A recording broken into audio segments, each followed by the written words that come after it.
السلام علیکم ناظرین، آپ کا میزبان جہانگیر سید آپ کے پروگرام سچ کے ساتھ حاضر خدمت ہے اور پروگرام میں آپ کا خیر مقدم کرتا ہے۔ ناظرین، جس طرح کہ آپ جانتے ہیں کہ ہمارے پروگرام کا فارمیٹ یہ ہے کہ ہم کسی بھی اختصاصی شعبے سے اختصاصی شخصیت، اسپیشلائز شخصیت کو مدعو کرتے ہیں اور ان کا کام، ان کا علم و ہنر سامنے رکھتے ہیں تاکہ یہ نئی نسل جان سکے کہ کتنا کام کیا ہے، کن لوگوں نے کام کیا ہے، ہماری زبان کی ترقی، ہمارے ادب کی ترقی میں کس کا کیا کردار ہے۔ بہت بڑے بڑے لوگ ہیں۔ آج ہماری خوش قسمتی یہ ہے کہ ہمارے ساتھ پروفیسر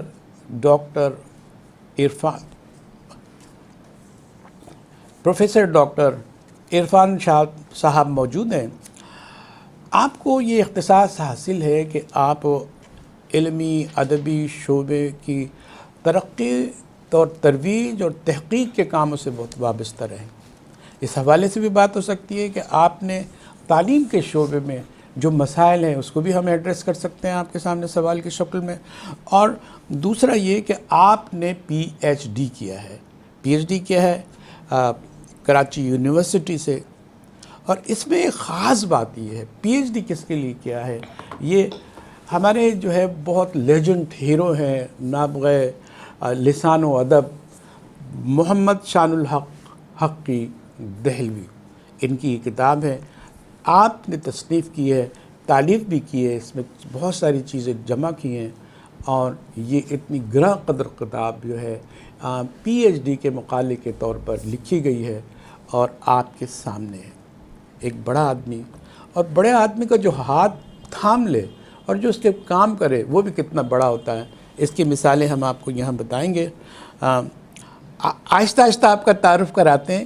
جی یہ جو شان الحق حقی صاحب ہیں، کیا کثیر اللسان شخصیت ہیں، انہوں نے شاعری بھی کی ہے، مضامین بھی لکھے ہیں، تراجم بھی کیے ہیں، کئی زبانوں میں جو ہے آپ کا جو ادبی ہے اثاثہ وہ منتقل ہو چکا ہے۔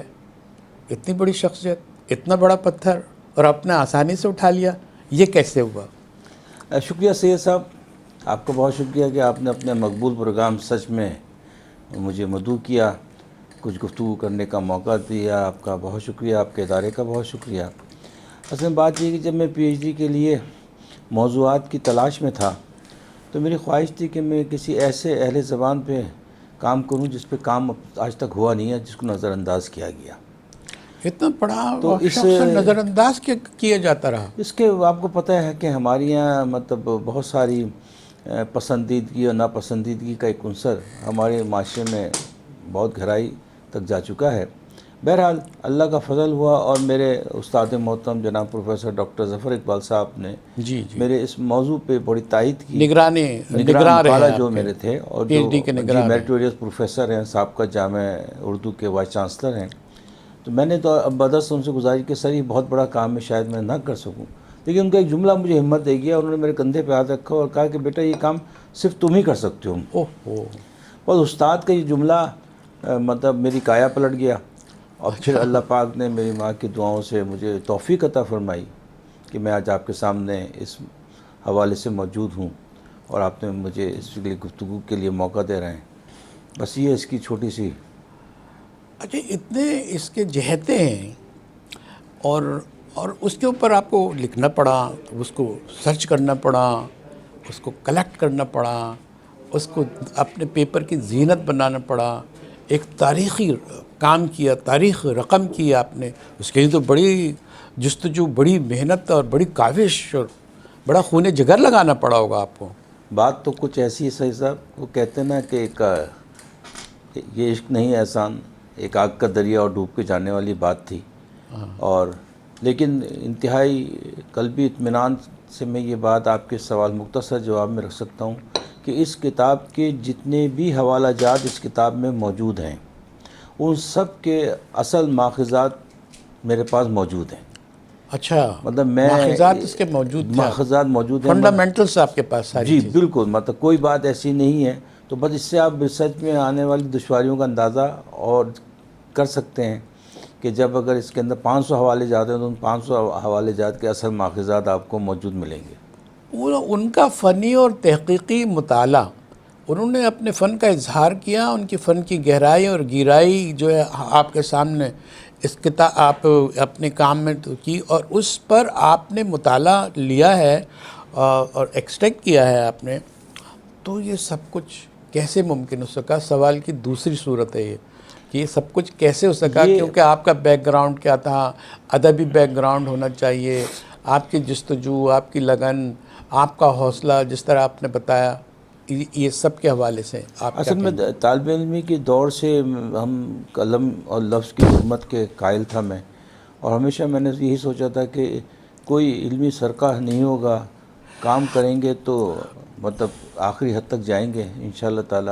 اور اس دوران جو ہے مجھے اساتذہ اور آپ جیسے بہت سارے اہل علم کی جو غیر مشروط تعاون حاصل ہوا، اس سے بھی میری راہ آسان ہوئی ہے، اور اللہ تعالیٰ کا تو کرم ہے کہ اللہ پاک نے ہمیں وہ وسعت دی، ذہن میں وہ زاویے پیدا ہوئے کہ ہم یہ کتاب آپ کے ہاتھوں میں ہے۔ یہ جو ہے وہ آپ صدر شعبہ ہیں سراج الدولہ کالج کے جو اردو کا شعبہ ہے، اس کے سربراہ ہیں آپ، تو وہاں بھی یہ آپ نے متعارف کراتے ہیں، آپ کے پڑھاتے ہیں، اور آپ کا جو ایک ہوتا ہے نا، ایک شوق ہوتا ہے، ایک جستجو، ایک ہوتا ہے لگن ہوتی ہے کہ یہ بات تبلیغ ہو جائے، بلغ ہو جائے، پہنچ جائے لوگوں کو۔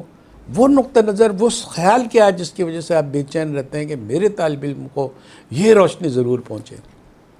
دیکھیے، اس کی وجہ یہ ہے کہ آج کا جو طالب علم ہے اردو کے حوالے سے اس کا بھی عمومی طور پہ وہی رویہ ہے جو اجتماعی طور پہ قومی زبان اردو کے ساتھ رویہ جاری ہے۔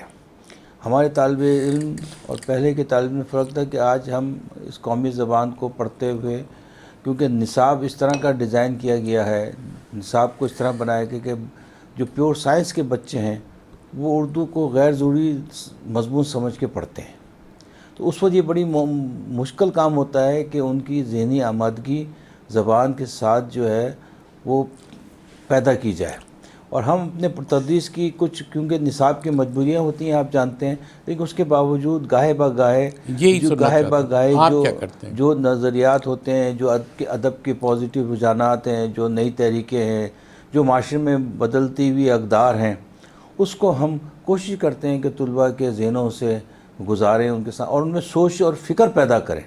ان کو صرف ہم اردو کی نصاب کو رٹائیں نہیں، بلکہ ہم ان کو ایک فکر دیں کہ جب وہ معاشرے میں جائیں گے تو معاشرے کی کیا ذمہ داری ایک ادب کے طالب علم کی حیثیت سے ان پہ عائد ہوتی ہے۔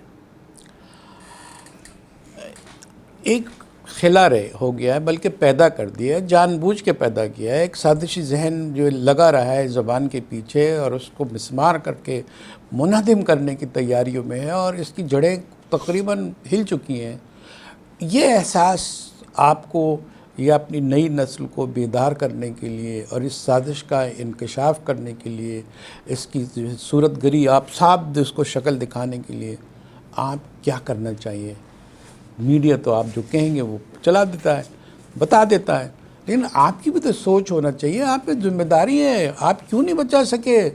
دیکھیں انڈیا ہے، انڈیا کی زبان جو ہے وہ ہندی کو مانتے ہیں، اردو کو بھی وہ ہندی کہہ کے پکارتے ہیں، اور ہماری حالت یہ ہے کہ ہم اتنا سا ہمارا اس کے مقابلے میں ملک ہے، 4 صوبے ہیں، اور ہماری زبان جس کو قومی زبان قائد اعظم کی ایوارڈڈ زبان کہا جاتا ہے، اس کی یہ حالت ہے کہ سب اس کو نوچ کھروٹ میں لگے ہوئے ہیں۔ اب تو رومن جو ہے رائٹنگ میں لکھا جاتا ہے، اس کو بھی برباد کیا جا رہا ہے کہ کہیں یہ لکھنا ان کو رہ جائے، پڑھنے تو دے نہیں رہے ہیں، سمجھنے تو دے نہیں رہے ہیں۔ یہ کیا المیہ ہے؟ صحیح صاحب، آپ نے بہت ہی خوبصورت اور دکھتی رکھ پر سوال آپ نے کیا ہے۔ سب سے اہم بات آپ نے جو اس وقت رومن رسم الخط کی بات کی ہے، وہ ہمارے قومی زبان کے یہ بہت ہی زیادہ خطرناک صورت اختیار کرتی جا رہی ہے۔ ہم اپنا اصل دیوناگری اور دیگر جو خط ہے ان کو ہم بچے اور خاص طور پہ بڑے بھی اب بھولتے جا رہے ہیں۔ تو پہلی بات تو یہ کہ ہمیں بہت واضح طور پہ اس چیز کا ہم کمپین چلاتے ہیں، ہم نے مہم چلائی ہے کہ بھائی آپ اپنے جو میسیجز ہیں، اپنے جو پیغامات ہیں، وہ آپ اردو میں لکھیں یا براہ راست انگریزی میں لکھیں. ہم کسی زبان کی بھی مخالفت نہیں کرتے، لیکن یہ جو رومن انگلش ہے اس کا خاتمہ ہونا چاہیے. ٹھیک ہے. دوسری بات جو آپ نے سوال کیا کہ ہم کیا کر سکتے ہیں، بحیثیت ایک استاد ہم نے انفرادی طور کے اوپر بچوں کو ہم ترغیب دیتے ہیں، ان کی صلاحیتوں کو دیکھتے ہیں کہ اگر اس میں نظم کہنے کی صلاحیت ہے یا اس میں کوئی نثر میں وہ کوئی بات کر سکتا ہے تو ہم اس کے کمپٹیشن کراتے ہیں. کالج میگزینس کی طرف ہم اس کو حوصلہ افزائی کرتے ہیں. اور اجتماعی طور پہ ہم نے بزم اساتذہ اردو سندھ اسی لیے تشکیل دی اور بنائی کہ ہم بہتر تدریس اردو اور رغبت تدریس اردو کی طرف طلباء کو مائل کرنا چاہتے ہیں. دیکھیں 11ویں 12ویں سطح کے اوپر ہم جو ہے اس کو زبان سے زیادہ ہم ادب پڑھا رہے ہوتے ہیں. ٹھیک ہے. تو وہ جب یہ سوال کرتا ہے کہ سر آج کے دور کے اندر غالب کا کیا کام، میر کا کیا کام، یہ تو 150 سال پر، تو اس کو بتاتے ہیں کہ دراصل یہ جب آپ ادب پڑھتے ہیں تو آپ حال کو ماضی حال پڑھنے کے بعد آپ اپنے حال کو مستقبل سے بتاتے ہیں. اور ہمیں دیکھنا ہوتا ہے کہ تہذیبی روایات جو ہیں انہوں نے وقت کے ساتھ ساتھ کیا کچھ تبدیلیاں ہوا اور کس طرح ایک بہتر شہری، ایک بہتر پاکستانی ہے. اب نافذ کیوں نہیں سکا، یہ آپ کو جو تیسرا پوائنٹ ہے یہ بھی بڑی اہم بات ہے کہ دیکھیے جسٹس ایس خواجہ صاحب نے، چیف جسٹس جی جو فیصلہ دیا اس کے اندر سوائے ان کے باقی لوگوں نے وہ فیصلہ بھی جو ہے کیا کہتے ہیں انگریزی میں لکھا، اور آج تک وہ معزز عدالت جو کہتی ہے کہ اردو کو نافذ کیا جائے اس کے جیسے خود جو ہے وہ اردو میں فیصلے نہیں لکھ پا رہے. اور آج تک وہ جو 5 شعبے کہا گیا تھا کہ اس پہ آپ فوری طور پہ نفاذ کریں گے، اس میں بھی نہیں ہو سکے. بڑی دیکھیں عجیب سی باتیں. اردو داں کو، اردو بولنے والے کو انگلش میں بولتے ہیں، اردو اسپیکنگ. جی ٹھیک. پنجابی کو جو ہے وہ کیا کہیں گے آپ، کچھ اس کو تو کچھ. جب آپ انگریزی میں بات کر رہے ہیں، کچھ کر رہے ہیں تو آپ ٹھیک ہے کریں، لیکن جو اب آپ اردو کو اردو نہیں کہیں گے. اردو تو کہنا ہی پڑ رہا ہے نا آپ کو. جی اس کے کہنے والے، اس کے سیکھنے والے، اس کے بولنے والے، اس کے ماہرین، اس کے زبان دان کہ یہ قدر کہ اس کا کوئی شناختی نہیں ہے، اس کے کچھ تو ہونی چاہیے نا. بالکل صحیح صاحب. دیکھیں ہمارے یہاں نا مطلب عجیب اب آپ دیکھیے کہ ابھی ہم اردو کو سرکاری زبان کی حیثیت سے نہیں منوا سکے، نہیں رائج کر سکے. ابھی یہی بحث چل رہی تھی، ایک نئی بحث شروع کر دی گئی کہ جی اردو لشکری زبان، اس کا نام جو ہے وہ لشکری ہونا چاہیے یا ہندوستانی ہونا چاہیے. اب وہ اس پہ ہندوستانی ہونا چاہیے، اس پہ کئی دانشور مفکرین اپنی رائے دے رہے ہیں، یعنی کہ انتشار در انتشار. پھر ایک اور مسئلہ یہ پیدا کیا گیا کہ جتنی بھی صوبائی زبانیں ہیں ان سب کو جو ہے قومی زبان کا درجہ دے دیا جائے. ٹھیک ہے. دنیا کے اندر کیا کہتے ہیں ایک آپ کی شناخت ہوتی ہے، زبان آپ کی ایک مملکت کی شناخت ہوتی ہے، آپ کا شخصیت، آپ کی تہذیب و تمدن کی شناخت ہوتی ہے. صحیح، بالکل صحیح. جب تک زبان اصل میں یہ مسئلہ نہیں ہے، اور جو لوگ اردو زبان کے لیے اپنی زندگیاں وقف کرتے رہے ہیں اور کرتے ہیں وہ کبھی بھی کسی دوسری زبان کے مخالف نہیں تھے. ٹھیک ہے. ان کا کہنا صرف یہ تھا کہ جب اللہ پاک نے ایک آزاد ملک آپ کو دیا ہے تو اس آزاد ملک کی ایک شناخت جو حضرت قائد اعظم رحمۃ اللہ علیہ نے بھی فرما دیا تھا، وہ ہم آج تک جو ہے قائد کے اس قول کو سچ نہیں کر سکے. اب دیکھیں کہتے ہیں کہ بنگلہ دیش میں جو ہے ان کی بنگلہ زبان تھی، وہ اس کا اختیار ان کو نہیں دیا گیا، اردو زبان وہاں بھی نافذ کر دی گئی، اس لیے یہ سارا. لیکن ایک ہے کہ ایک زبان وہاں جو ہے وہ کوئی صوبائی زبانوں کی کوئی ایسا ہے، کوئی اسپلٹ ہے، وہاں تو بنگلہ ہے. اگر یہاں اردو ہے، اب چلو اردو اب تو ہو گئی نا، اب اردو ہے تو اردو کی جو پاکستان میں برتری ہے، آپ کی مجبوری ہے کہ آپ سب کو سمجھانے کے لیے، 4 قوموں کو سمجھانے کے لیے، چار لسانی لوگوں کو سمجھانے کے لیے آپ اردو کا سہارا لیں. تو اس کی عزت و عظمت، اس کی کوئی توقیر، اس کی ترقی اور ترویج کے لیے تو کام ہونا چاہیے. وہ کون کرے گا؟ یہ حکومت کا کام نہیں ہے، یہ عام لوگوں کا کام ہے جو آپ کو کرنا پڑ رہا ہے. آپ بھی، آپ کے پاس مسائل کی صورت میں بہت ساری چیزیں، آپ کیا کریں گے؟ آپ بتائیں اس کا جواب. دیکھیے آپ کی بات بالکل درست ہے، اور اس میں قومی زبان کے حوالے سے آپ کی جو وابستگی ہے اس کا درد بھی جھلکتا ہے آپ کے سوال میں. تو قومی زبان ہے، بات یہ ہے کہ ہمارے پاکستانی زبان ہے. اصل میں اس طرح کی تمام چیزوں کی رائے عامہ میں اور چیزوں کو اوپر لانے میں بنیادی کردار جو ہے وہ سماجی تنظیمیں ادا کرتی ہیں. لیکن ہمارے ملک کا المیہ یہ ہے کہ ہمارے ملک کی جو سماجی تنظیمیں ہیں جو لوگوں کی رائے عامہ پر اثر انداز ہو سکتی ہیں یا ہونا چاہیے، وہ بھی اپنے ایک محدود دائرے میں رہتے ہوئے اپنے خاص مقاصد کو جو ہے وہ نشو و نما دیتی ہیں۔ اب بات یہ ہے کہ ہمیں اپنے بنیادی گھر سے والدین کو چاہیے کہ اپنے گھر سے اپنے بچوں کو جو ہے زبان کی توقیر سکھائیں، اور گھر کے اندر یہ نہ بتائیں کہ جناب کہ جی انگریزی پڑھو گے تو تم جو ہے کامیاب انسان بن سکتے، کیونکہ انگریزی زبان جو ہے وہ کامیابی کی علامت نہیں ہے، صحیح ہے۔ ٹھیک ہے۔ اور جب تک کہ انسان اپنے تخیل کو، اظہار کو مکمل طور پہ دوسرے تک نہ پہنچا سکے تو وہ ذریعہ زبان بھی کارآمد نہیں ہے۔ تو اس لیے میں سمجھتا ہوں کہ ہر پڑھے لکھے شخص ایک بات، انصاف کی بات یہ کی جائے، اگر ہم سے کسی نے تعاون نہیں کیا، یہاں کے مقامی جو تھے انہوں نے یہ زبان تو اختیار کر لی، لیکن جو ہے اس کی ترویج کے لیے نہیں کیا، لیکن ہم نے بھی ایک زیادتی کی۔ ہم اس سندھ میں رہتے ہیں، سندھ کی زبان ہم نہیں سیکھ سکے۔ میں مقامی زبان ہے نا، 4 زبانیں بھی تو سیکھتا ہے، وہاں بھی تو ہم کو سنسکرت پہ بھی تھی، ہندی بھی تھی، ساری چیزیں تھی، تو ہم یہاں کیوں نہیں قبول کر سکیں؟ تاکہ یہ جو ٹسل کی صورتحال پیدا ہوتی ہے کہ تم یہ نہیں کر رہے ہو تو ہم یہ نہیں کر رہے ہیں۔ قومی زبان کو نقصان محض اس لیے پہنچ رہا ہے کہ مقامی طور پر وہ زبان کو کہیں نہ کہیں تو قبول کیا جائے نا، سندھی زبان کو قبول کیا جائے، کہیں پنجابی ہے، کہیں پشتو ہے، تو یہ کہیں آپ اس کو کس طرح دیکھتے ہیں؟ دیکھیں، زبان کے متعلق جو بہت ہی ایک تکلیف دہ صورتحال رہی پاکستان میں، وہ یہ ہے کہ زبان کے حوالے سے جو ہے لسانیات کو، عصبیت کو فروغ دیا گیا۔ شروع میں جب سندھ کے اندر یونٹ بنا تو ایوب خان کے دور کے اندر جو ہے جامعہ سندھ کے وائس چانسلر کے ساتھ جو کچھ ہوا اور کہا گیا کہ یہ جنبش قلم، کہ آج سے جیلانی صاحب نے کہا کہ جی آج سے جو صرف اردو ہوگی، سندھی نہیں ہوگی۔ تو ابتدائی دنوں میں ایسے بیج بو دیے گئے جس کی وجہ سے جو کام ہو سکتا تھا اس کی جو ہے زمین کی لیکن میرا آبیاری نہ ہو سوال سکی۔ جو ہے ادھورا ہے۔ میں یہ چاہتا ہوں کہ مقامی زبانوں کو، سندھی، بلوچ، پشتو زبانوں کو جہاں بھی ان کو سیکنڈ زبان کے طور پر ضرور قبول کیا جانا چاہیے، لیکن قبول نہیں کیا۔ ناظرین ایک چھوٹا سا بریک لیتے ہیں، بریک کے بعد دوبارہ حاضر ہوں، سوالات کا سلسلہ وہیں سے شروع کریں گے جہاں سے ہم نے توڑا تھا۔ ہمارے ساتھ رہیے۔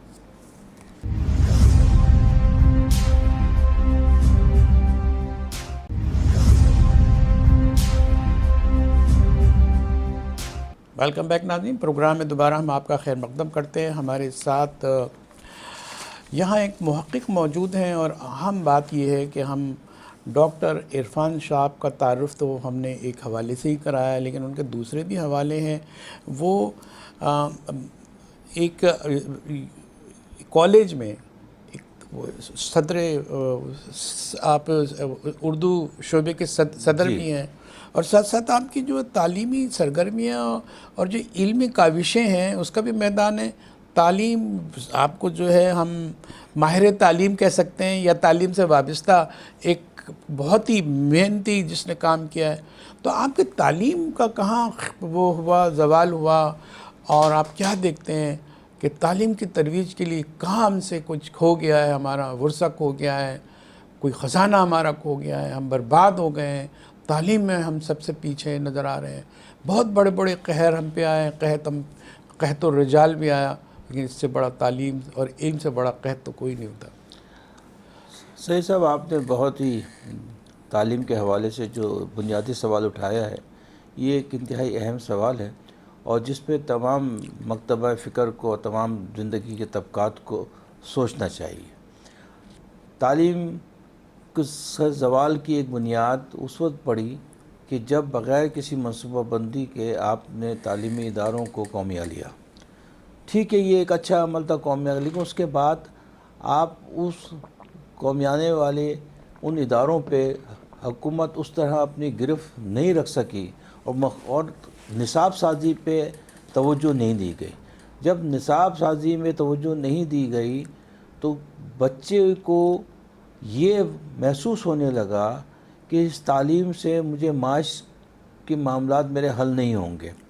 آپ دیکھیے کہ آپ ماشاءاللہ جس زمانے میں کالج میں ہوں گے، آج فنون کے یعنی کہ آرٹس کے جو مضامین آپ کے دور میں پڑھائے جاتے تھے وہی مضامین آج تک ہیں. جی دنیا جی کہاں ایسے سے دنیا کہاں سے آپ دنیا کہاں سے کہاں پہنچ گئی, ضروریات کہاں سے کہاں چلی گئی, بچوں کا پورا ذہنی اسٹرکچر فیبرک بدل گیا, بدل پورا گیا. لباس آج بدل وہی گیا. آپ 4 سبجیکٹ کے جی وہ معاشیات ہے, اسلامک اسٹڈیز ہے, اسلامک ہسٹری ہے اور ایجوکیشن ہے, یہ اب وہ مخصوص, بھی توڑا رٹا. اور وہ بھی توڑا رٹا. کوئی اس کے اندر آپ نے, جبکہ آپ باہر جا کر دیکھیں تو ماس میڈیا ریسرچ ہے, سوچنے کی تو صحافت ہے موقع ہی نہیں اور ہے. بہت ساری چیزیں, آرٹ ہے, پینٹنگ ہے, مختلف شعبے جات کے اندر کورسز آ رہے ہیں اور وہ پرائیویٹ سیکٹر اس کو کر رہا ہے. لیکن ہمارے یہاں پرائیویٹ سیکٹر کے باوجود تعلیم کا ایک بڑا بوجھ جو ہے آج بھی حکومتی یا سرکاری اداروں میں ہے. ہمیں بہت ہی سنجیدگی کے ساتھ عصر حاضر کے مطابق اوریجنل یعنی کہ اصلی جو حقیقی طور پہ جو ماہرین تعلیم ہیں ان کی مشاورت سے قومی نصاب بنانا چاہیے کہ جو ہم آہنگی بھی پیدا کرے اور بچوں کے لیے بہتر مستقبل کی راہیں بھی بنائے اور اس میں پاکستانیت بھی ہو اور اس کے اندر بنیادی اسلامی معاملات کو بھی بغیر متنازع بنائے شامل کیا جائے. تو آپ جو طبقاتی کشمکش کے حوالے سے بھی کتاب آئی, اس میں آپ نے شیئر کیا, کچھ اپنا تعاون ڈالا اس میں, اس کی تالیف میں, اس کے مدیر بھی آپ رہے. طبقاتی کشمکش کے حوالے سے جو ہماری ٹکراؤ ہے اور ٹکراؤ کے نتیجے میں جو تباہی ہے وہ بھی بڑی خطرناک اور گھمبیر قسم کی صورتحال پیدا کر گئی ہے. آپ کیا کہتے ہیں کہ طبقاتی کشمکش ختم ہو کے رہے گی؟ یہ ہے کیا, پہلے تو یہ بتائیں نئی نسل کو. دیکھیے, جب تک کہ ہمارے اندر دوسرے کو قبول کرنے کا جذبہ پیدا نہیں ہوگا, آج ہم بنیادی طور پہ ہر جگہ پہ جو ہے شخصیت یا شخصیات کے ٹکراؤ کا شکار ہے. جب تک کہ میں کھلے دل سے سید صاحب کے اوصاف حمیدہ کو قبول نہیں کروں گا کہ ہاں جی فلاں آدمی نے فلاں کام کیا ہے, ٹھیک ہے, یا تو اس طرح تو دلوں کی قربتیں پیدا نہیں ہوں گی. جب دلوں کی قربتیں پیدا نہیں ہوتی تو پھر اس سے ہر قسم کے مسائل جنم لیتے ہیں اور ہم معاشرے کے اندر طبقات در طبقات کی صورت میں بڑھتے چلے جا رہے ہیں. ٹھیک, میں نے ہندوستان کا سفر کیا, میں نے وہاں ایک ریسرچ کی, میں نے ہر آدمی سے پوچھا مختلف طبقات سے کہ آپ کون ہیں. ان کا پہلا جواب یہ تھا کہ میں ہندوستانی ہوں. اس کا پہلا جواب یہ تھا کہ میں ہندوستانی ہوں. ٹھیک ہے, ہم یہاں پر جب ریسرچ کرتے ہیں آپ اس سے پوچھیں آپ کیا, تو اس کا پہلا جواب یہ نہیں ہوتا کہ میں پاکستانی ہوں. میں نے ایک چھوٹا سا جملہ لکھا تھا, وہ شاید لوگوں کو یاد رہ گیا, وہ میں آپ کے نظر کرتا ہوں. میں نے کہا تھا پہلے کے ڈاکٹر زبان دیکھ کے علاج کرتے تھے, اب زبان سن کے علاج کرتے ہیں. اب آپ دیکھ رہے ہیں زبان نکالو, انہوں نے کہا زبان نکالی, ٹھیک ہے, اندازہ ان کو ہو گیا کیا کیا خرابی ہو سکتی ہے امکان. اب زبان سنتے ہیں کہ ہمارا ہے یا غیر کا ہے, کس قوم کا ہے, ہماری زبان کا ہے یا غیر زبان کا ہے. یہ نہیں دیکھتے کہ قومی زبان میں سب جڑے ہوئے ہیں اور دین میں مذہب سے بھی جو ہے ہماری وابستگی ہے, سب الگ الگ ہو جاتے ہیں. ڈاکٹرز کی یہ حالت ہو گئی ہے. المیہ نہیں ہے یہ, بہت بڑا المیہ. بھائی مریض تو سب کا ایک ہی جیسا ہوتا ہے نا, جی ہاں, ورنہ تو اس کو ایک ہی جیسا ہے نا. پھر یہ سب اتنا بڑا قہر جو طبقاتی کشمکش اپنے عروج پر ہے اور قوم زوال پر ہے. جی ہاں, جی آپ کیا کہیں گے؟ میں بالکل آپ کی بات کی تائید کرتا ہوں کہ جو آپ نے کہا وہی صورتحال ہے اور کسی طرف سے بھی اس مسائل کو, طبقاتی کشمکش کو ختم کرنے کی کوشش مجھے تو مثبت کوشش ہوتی دکھائی نہیں دیتی. تبرکاً کبھی کبھار کوئی صاحب الرائے آ کے کوئی اپنی رائے دے دیتا ہے, لیکن بعد ازاں اسی کا کوئی نہ کوئی عمل یہ بتا رہا ہوتا ہے کہ وہ رائے صرف رائے کی حد تک تھی. مسئلہ قوم تو بحری ہے نا, سماعت جو ہے ہلکی ہو گئی ہے. اب چیخ چیخ کے بولنا پڑتا ہے. سماعت بوڑھے لوگوں کی سماعت جب کمزور پڑ جاتی ہے تو ان کو زور سے طاقت لگا کے بولنا پڑتا ہے. آپ چیخ رہے ہیں اور تیز سے احتجاج کی اور بے چینی کی کیفیت ہے. صاحب علم کا تو پیغام پہنچ ہی نہیں جا رہا ہے, تو نکار خانے میں طوطی کی آواز بن گیا ہے وہ تو. صحیح بات ہے. اب آپ اس کی ترتیب یہ بتائیں کہ یہ جو ہمارے جو تعلیمی نظام میں کیا بنیادی فرق آنا چاہیے، تبدیلی آنی چاہیے جس سے یہ طبقاتی کشمکش ختم ہو سکے، یہ تباہی کے راستے مسدود ہو سکیں؟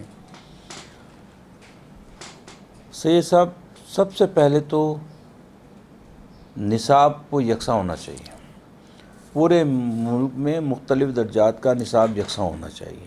ابھی تو کہہ رہے تھے لیکن کرتے ورتے یہ تو کوئی ہمارے نعرے وارے لگا کے نکل جاتے ہیں کم و لیڈر. بیش جو ہے یہ 10 سے 12 قسم کے جو نصاب پڑھائے جاتے ہیں. ٹھیک ہے، 10 سے 12 سے 25 سے 30 جو ہے گروپ پیدا ہو رہے ہیں. ٹھیک ہے، تو اس سے جو ہے نا کبھی بھی ذہنی ہم آہنگی پیدا نہیں ہو سکتی. ٹھیک ہے، پاکستانیت پیدا نہیں ہو سکتی. اب اس سے بڑا لمحے کیا ہوگا کہ 14 جماعت تک مطالعہ پاکستان لازمی طور پہ پڑھائی جاتی ہے. آپ کسی طالب علم سے پوچھو کہ تم بس صرف پاکستان کے جھنڈے کے اوپر جو کچھ بنا ہوا ہے اس کی کس چیزوں کی علامات ہیں، ان کے کیا معنی، یہ بتا دو. وہ آپ کو نہیں بتا پائے گا کہ بھئی یہ جو ستارہ ہے اس کے 5 کونے کیوں ہیں، چاند جو ہے شکل یہ کون سا چاند ہے.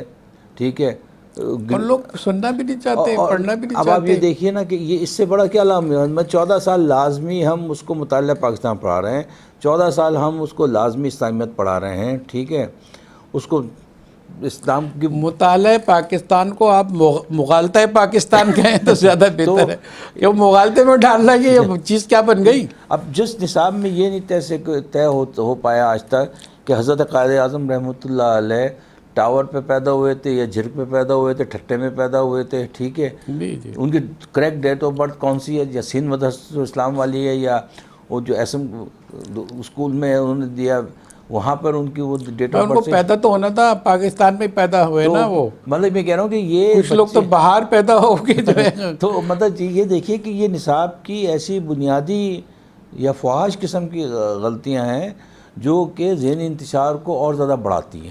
ایک نصاب بنائیے، ٹھیک ہے، قومی گولز اس کا طے کریں کہ اس کا قومی گولز کیا ہے، اور اس کو 30 سال آگے تک سوچیں کہ اس کا آؤٹ پٹ ہم اس کا جو اس سے جو کچھ بھی ہم حاصل کرنا چاہتے ہیں وہ ہوگا یا نہیں ہوگا. ایسا تو نہیں ہے کہ جب چونکہ ہم منتشر ہیں اور جب ہم یہ چاہیں کہ مطالعہ پاکستان پر ہم دیکھیں، ہر ایک اپنے اپنے جو ہے دکھ لے آئے، اپنے پرابلم لے آئے، اپنے گرہ جو دماغ میں لگی ہوئی ہیں وہ لے آئے، اور پھر یہ بنڈر باٹ کی کیفیت اور مزید نفرتوں میں بدل جائے.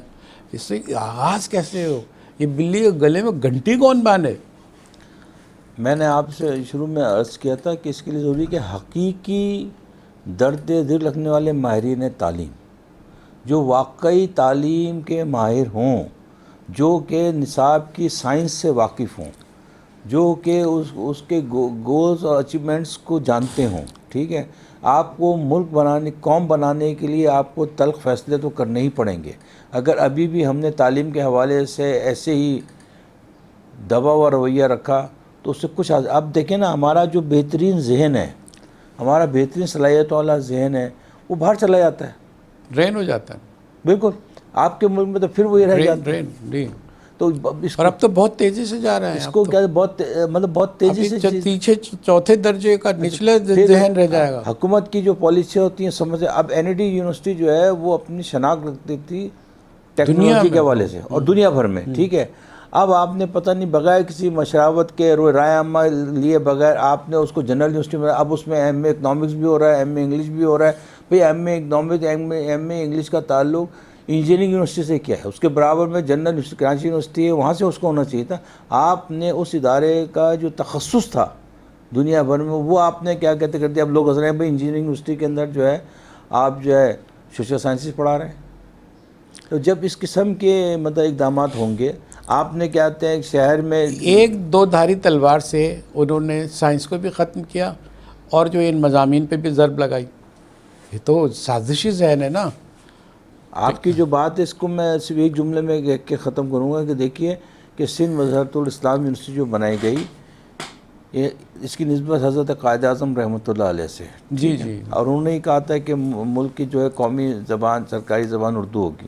لیکن اتنا افسوس ہوتا ہے کہ سندھ مظہرۃ الاسلام یونیورسٹی میں شعبہ اردو آج تک قائم نہیں ہوا.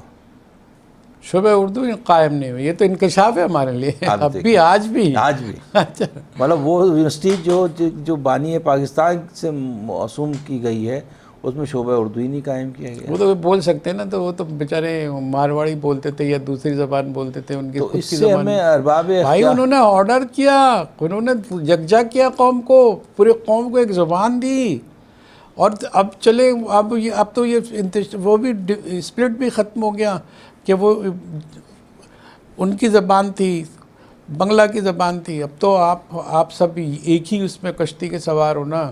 آپ کیوں نہیں قائد اعظم کا کہنا مان رہے ہیں؟ ہم تو یہ بار بار کہیں گے کہ مقامی زبانیں اپنی حیثیت میں, اپنے جو ان کے لٹریچر میں ونریچ ہے, بہت بھرپور ہے, اس کو بھی آگے آنا چاہیے, اور ترجمے ہو رہے ہیں, بہت ہو رہے ہیں. لیکن ایک نفرت کے ماحول میں تو کوئی بھی اس کو کنسیو نہیں کر سکے گا, کوئی اس سے فائدہ نہیں اٹھا سکتا. پہلے محبت کا ماحول تو بنائیں. دیکھیں میں آپ کی بات کو تھوڑا سا, کیونکہ ہم تعلیم کے حوالے سے بات کر رہے ہیں تو ہمیں بھی کھلے دل سے میں بات کرتا ہوں, لیکن ایک بات ضرور سامنے رکھوں گا کہ ارباب اختیار فیصلہ کرتے وقت انسانی لوگوں کی جذباتی کیفیات کو اور نفسیات کو اور ان کے حقوق کو رکھا کریں. دیکھیں سندھ کے اندر جو سب سے قدیمی تعلیمی ادارہ جس کی خدماتیں وہ ڈی جے سائنس کالج, جی ٹھیک ہے, کتنی المیہ ہے کہ ڈی جے سائنس کالج وہ کالج تھا جہاں پر ایم ایس سی اور ایم اے کی تعلیم دی جاتی تھی, ٹھیک ہے, آج نہیں ہے. آپ کو یونیورسٹی پہلے بننے کا حق ڈی جے سائنس کالج کا تھا, ٹھیک ہے. آپ نے حیدرآباد میں کالج کو کالی موری کالج جو کراتا ہے گورنمنٹ کالج کا, آپ نے اس کو جو ہے یونیورسٹی کا درجہ دے دیا. اچھی بات ہے, ضروری تو چلو کیا نا, آپ نے اچھا کیا دیا, اور اچھا کیا, بہت اچھا کیا دیا. ہم تو کہتے ہیں کہ آپ ہر بڑے تعلیمی ادارے کو بنائیں, لیکن ڈی جے سائنس کالج کو نہ بنا کے ایک بڑا مطلب اس سے جو انتشار پسند لوگ ہیں وہ اس سے مختلف قسم کی جو ہے وہ باتیں پھر پھیلتے ہیں مختلف زاویے, اس کو بھی بنانا چاہیے. ہم تو مطالبہ کرتے ہیں کہ ڈی جے سائنس کالج کو بھی یونیورسٹی کا درجہ دیا جائے. ناظرین ایک چھوٹا سا بریک لیتے ہیں, بریک کے بعد دوبارہ حاضر ہوتے ہیں. پروفیسر ہمارے ساتھ موجود ہیں, ان سے بات کا سلسلہ رکھیں گے. بڑی دردناک دل گرفتہ ہو کے باتیں آپ کر رہے ہیں, خدا قبول کریں ڈاکٹر عرفان شاہ صاحب. ایک چھوٹا سا بریک.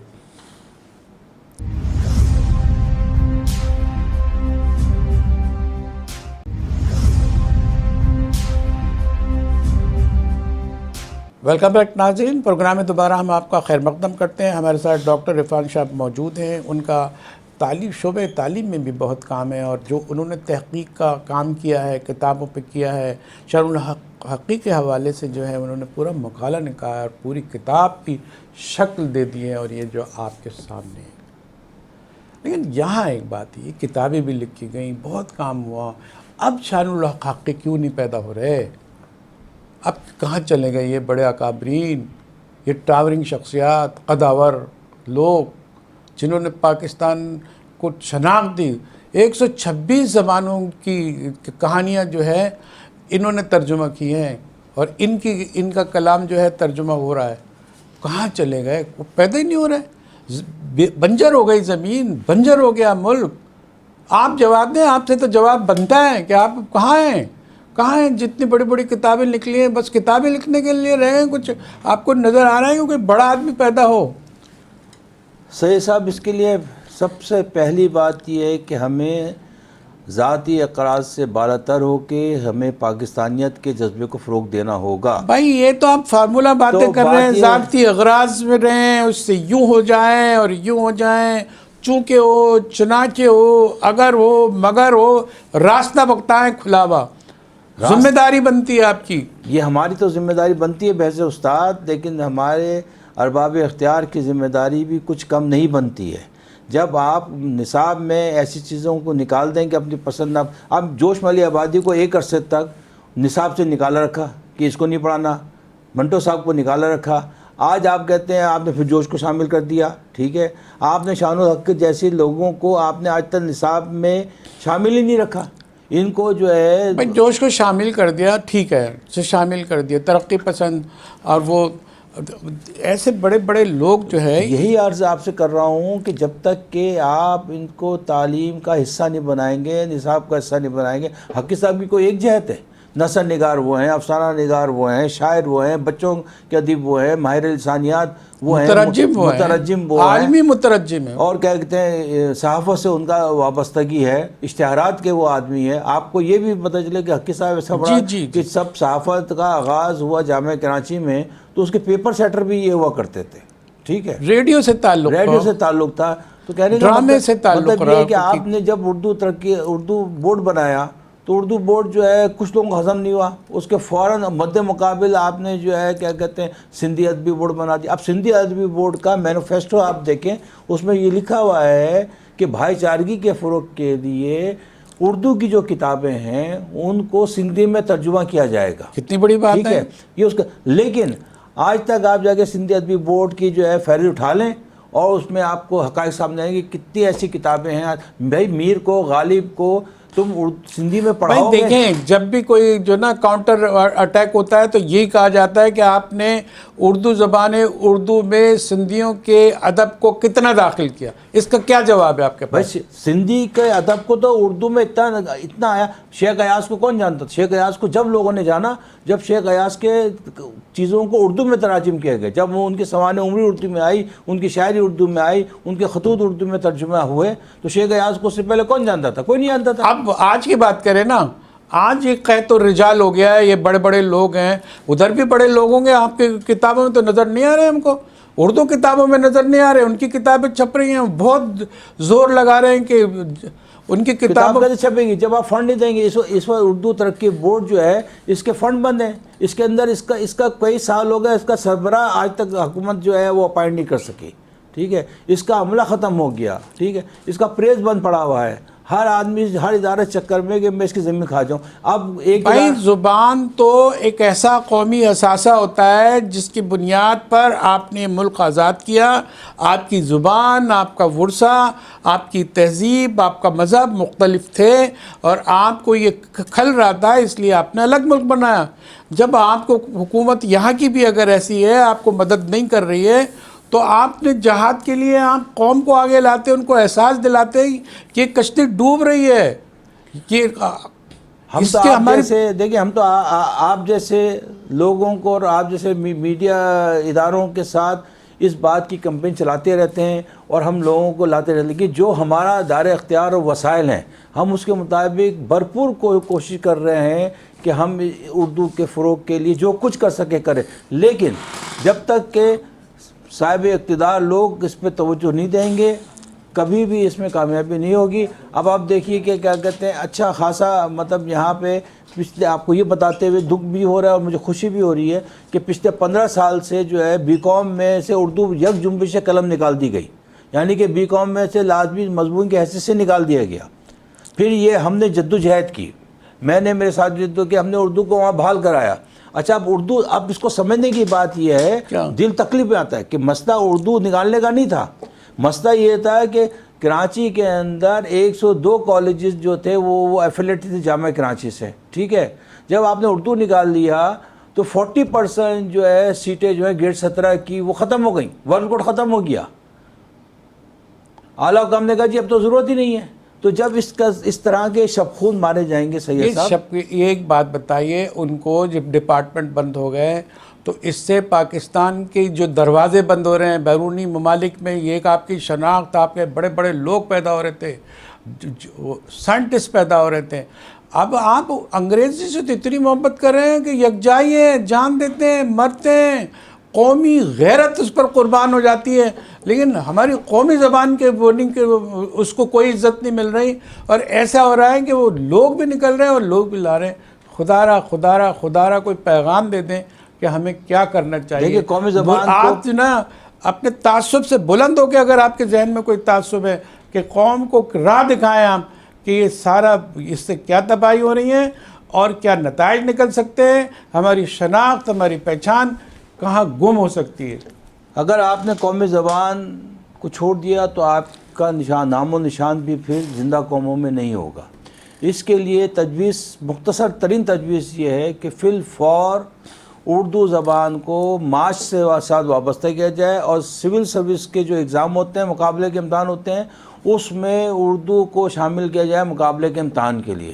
جس دن یہ احساس پیدا ہوگا لڑکے کے اندر کہ میں اردو پڑھوں گا تو میں مقابلے کا امتحان دیکھیں، انگریزی زبان قابلیت کی میراث نہیں ہے، ہر دنیا بھر میں مادی زبان۔ آپ کے یہ سارے ہمارے بچے کہاں پڑھ رہے ہیں؟ قابلیت کی معراج نہیں ہے، یہ منافقت نہیں ہے کہ ساری قوم جو ہے انگریزی زبان پڑھ رہی ہے اور آپ ترجمان اور بالکل یہ میں تو کہتا ہوں، میں تو کہتا ہوں کہ کسی بھی سرکاری ٹیچر کے بچے کو اگر گورنمنٹ کالج کے علاوہ کہیں اور داخلہ نہیں دینا چاہیے۔ جب مجھے اپنے طالب علم کا مستقبل جلتا ہوا اپنے اولاد کی طرح دکھائی دے گا تو میں اس کو اسی تعلیمی ادارے میں دکھاؤں گا۔ آپ کی باتوں سے آ جائے گا اس کو تو پورا بہت بڑا انقلاب، فکری انقلاب کی ضرورت ہے، وہ تو آج تک کہیں نظر نہیں آ رہا۔ بات یہ کہ انقلاب کے لیے قربانی کی بھی ضرورت ہے، لیکن میں بحیثیت اپنی ذات میں اور آپ اپنی ذات میں اپنے حصے کا تو دیا۔ پاکستان زندہ باد والی اردو زبان پاکستان زندہ باد کی زبان ہے، پاکستان زندہ باد ہی کی زبان ہے، اور انشاءاللہ تعالی آپ اور میں اپنے حصے کا دیا جلاتے رہیں، انشاءاللہ تعالی مستقبل سے ہم نا امید نہیں ہیں۔ ناظرین، یہاں جو بھی گفتگو ہوئی ہے اس کا لب و لباب یہ ہے کہ ہم جس ڈگر پر چل رہے ہیں اور جو انتشار کا شکار ہیں اور جو اپنی ذمہ داریاں پوری نہیں کر رہے، اپنے جو ہے چھوٹے چھوٹے مفادات کے لیے، علاقائی مفادات کے لیے جو ہم ایک ٹکراؤ کی صورتحال ہے، اس سے کیا ہو رہا ہے؟ پاکستان کی ایک زبان، پاکستان ایک ملک، پاکستان کا پرچم ایک، ساری چیزیں ایک ہیں۔ اور دیکھیں اب ہمارے یہاں تو یہ ہے کہ سب سے زیادہ قرآن کریم احادیث کے ترجمے بھی اس میں، یہ اس کی تقدیس سے اب انکار نہیں کیا سکتا۔ اگر بھارت میں انہوں نے اسی کو اپنایا، صرف نام بدل دیا ہے اور رسم الخط بدل دیا ہے، اردو تو وہاں بھی ہے، لیکن ہمارے یہاں اردو اتنی پنپ نہیں رہی ہے، وہاں وہ ساری فلم انڈسٹری اس کے اوپر ہے، لیکن ہم پتہ نہیں کیا کیا سوچ رہے ہیں۔ آپ یقین جانیں آج یہ شعور پیدا ہو چکا ہے کہ مقامی زبانیں بہت ہی اہم ہیں، اسے بھی سیکھنا چاہیے، اس کو بھی عزت ملنی چاہیے، لیکن جو ایک اولین ترجیح ہوتی ہے وہ ہمیشہ قومی زبان کی ہوتی ہے۔ اس کے نیچے جتنی جو ہے آپ بڑا سا باغ لگائیں، خوبصورت باغ لگائیں اور اس میں زبانیں پھلے پھولیں، یہ بھی ضرور ہے، یہ بھی ہماری پہچان ہے، اس پر بھی کام ہونا چاہیے۔ یہ ہمارے ڈاکٹر صاحب ڈاکٹر عرفان شاہ کا لب و لباب پیغام کا یہی ہے۔ ہم کوشش کریں گے کہ ایسے موضوعات پر ہم رکھیں، ہم جو سندھی دانشوروں کو بھی لائیں کہ ان کے کیا مسائل ہیں، ہم ان سے بھی پوچھنا چاہتے ہیں، اور ہم پختون والوں سے بھی پوچھنا چاہتے ہیں، ہم سرائکی اور پنجابی جو دانشوروں کو بھی اس سے بھی بات کرنا چاہتے ہیں کہ یہ یکجائی کب ہوگی اور یہ جو ہمارا انتشار ہوا کیسے ختم ہوا۔ اپنے میزبان جہانگیر سید کو اپنے مہمان ڈاکٹر عرفان شاہ کے ساتھ اجازت دیجیے، انشاءاللہ پھر کسی پروگرام میں اس موضوع پہ بات کریں گے۔ تب تک کے لیے اجازت ڈاکٹر صاحب، شکریہ بہت، اللہ حافظ۔ بہت شکریہ۔